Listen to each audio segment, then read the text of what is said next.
আপনারা কে কতটুকু ইংলিশ পারেন? চলেন একটা টেস্ট করি আমরা। আমি এখন কিছু বাংলা বাক্য বলবো, আপনারা সেগুলো অনুবাদ করবেন, শুনে শুনে অনুবাদ করবেন এবং আমি পরে নিচে লিখে দেবো এগুলো সঠিক অনুবাদ কি। তবে আপনাদেরকে অবশ্যই এগুলো না দেখে আগে অনুবাদ করতে হবে। যদি আপনারা সবগুলো বাক্য অনুবাদ করতে পারেন তাহলে আপনার ইংলিশের দক্ষতা আলহামদুলিল্লাহ স্যাটিসফ্যাক্টরি। আর যদি এগুলো না পারেন তাহলে আপনাকে আরও অনেক ইমপ্রুভ করতে হবে, কারণ এই বাক্যগুলো বলা খুবই বেসিক একটা বিষয় এবং এগুলো যদি আপনি না পারেন তাহলে মানুষের সাথে কথা বলা আপনার দ্বারা কখনোই পসিবল হবে না। So let's get started. আমি গতকাল তোমাকে কল দিয়েছিলাম, সে আমার জন্য অপেক্ষা করছে। তারা কি তোমাকে পিকনিকে নিয়ে যাবে? তুমি কেন বার্গার খাচ্ছ?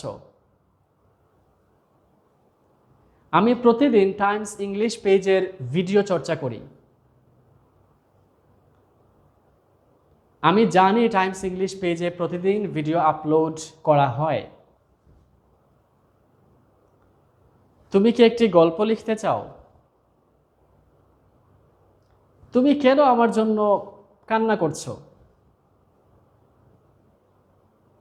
আমি এই সকল বাক্য অনুবাদ করতে সক্ষম হয়েছি।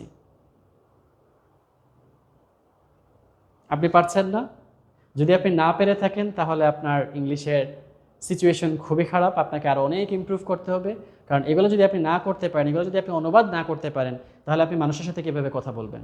So definitely you have to learn all those sentences, how to translate them from Bengali to English, and then you will be able to speak with people, you will be able to interact with people.